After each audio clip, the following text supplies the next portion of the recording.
হ্যাঁ গা টুকটুকির মা, শুনেছি মেয়ে তো বিয়ের আগে হবু বরের সাথে ঘোরাঘুরি করতে। হ্যাঁ, তা ঠিকই শুনেছো। শুনেছি বর করে নাকি একই অফিসে কাজ করতো। কি কাজ করে কি জানে বাপু, আমাদের সময় সব ছিল না। হ্যাঁ গা নতুন বউ, তুমি নাকি কাজ করো, তা সংসারে মন টিকবে তো?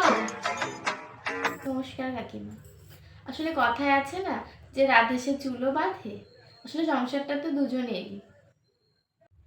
হ্যাঁ গা টুকটুকির মা, বউ কেগুলা আসল সোনার গয়না পড়েছে না নকল? হ্যাঁ গো জাপান মা, আমারও তো তাই মনে হচ্ছে নকলই হবে। এসব কি বলে না এখন সিটি গোল্ড নাকি।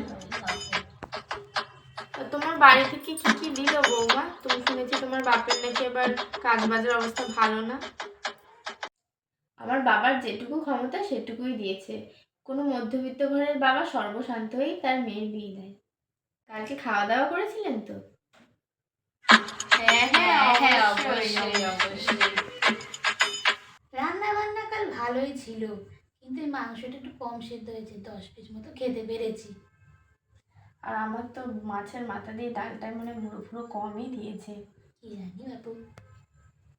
কি বলেন কাকিমা, মাংস শক্ত তাতেই 10 পিস খেয়েছেন? তাহলে আরো সেদ্ধ হলে ক পিস খেতে?